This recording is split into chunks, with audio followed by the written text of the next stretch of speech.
নমস্কাৰ, মই গীতাশ্ৰী। পিচিঅডি বা পিচিঅএছৰ যদি সমস্যা আছে তেন্তে আজিৰ ভিডিঅ'টো আপোনালোকৰ বাবে। তো যোগাভ্যাসে পিচিঅডি বা পিচিঅএছৰ প্ৰব্লেম থাকিলে কেনেধৰণে আপোনালোকক সহায় কৰিব পাৰে। পিচিঅএছ বা পিচিঅডি প্ৰব্লেমে অকল ইৰেগুলাৰ পিৰিয়ডছৰ প্ৰব্লেমটোৱে নুবুজায়। হৰমনেল ইম্বেলেন্সৰ বাবে, স্লিপ চাইকেল ভালকে মেইনটেইন নকৰাৰ বাবে, ষ্ট্ৰেছৰ কাৰণে, লগতে ইনচুলিন সেন্সিটিভিটিৰ কাৰণে আৰু যিকোনো ধৰণৰ মেটাবলিক চেঞ্জেছৰ কাৰণে পিচিঅডি পিচিঅএছৰ প্ৰব্লেম হ'ব পাৰে। এতিয়া কথাটো হ'ল আপোনালোকে মেডিকেল ট্ৰিটমেণ্টৰ লগতে যদি যোগাভ্যাস ডেইলি কৰি থাকে তেতিয়া এই ক্ষেত্ৰত কিন্তু আপোনালোকে খুব সোনকালেই সুফল পাব বা আপোনালোকে পিচিঅএছ বা পিচিঅডি প্ৰব্লেমটো একেবাৰে কণ্ট্ৰলত আনিব পৰা হৈ যাব। এই ক্ষেত্ৰত মই আপোনালোকক কেইটামান আসন সাজেষ্ট কৰিব বিচাৰিম। আপোনালোকে কৰিব পাৰে। প্ৰথম আসনটো হৈছে বাটাৰফ্লাই পোজ বা বদ্ধকোণাসনা। নেক্সট ৰিক্লাইনিং বাটাৰফ্লাই পোজ বা সুপ্ত বদ্ধকোণাসনা।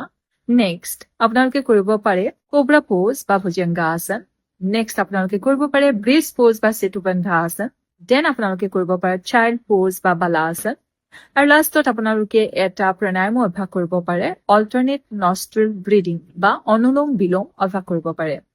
ডেইলি অভ্যাস কৰক, মেডিচিনৰ লগতে ডেইলি যোগাভ্যাস কৰক। আপোনালোকে এই পিচিঅএছ এই পিচিঅডি প্ৰব্লেমটো ধুনীয়াকে কণ্ট্ৰলত আনিব পাৰিব আৰু এটা সময়ত একেবাৰে এই সমস্যাটোৰ পৰা আঁতৰি আহিব পাৰিব। কিন্তু মনত ৰাখিব যোগাভ্যাসৰ লগতে কিন্তু হেল্ডি এটা লাইফষ্টাইল মেইনটেইন কৰাটো খুবেই প্ৰয়োজনীয়। হেল্ডি এটা ডায়েট ফ'ল' কৰিবৰ কাৰণে চেষ্টা কৰিব।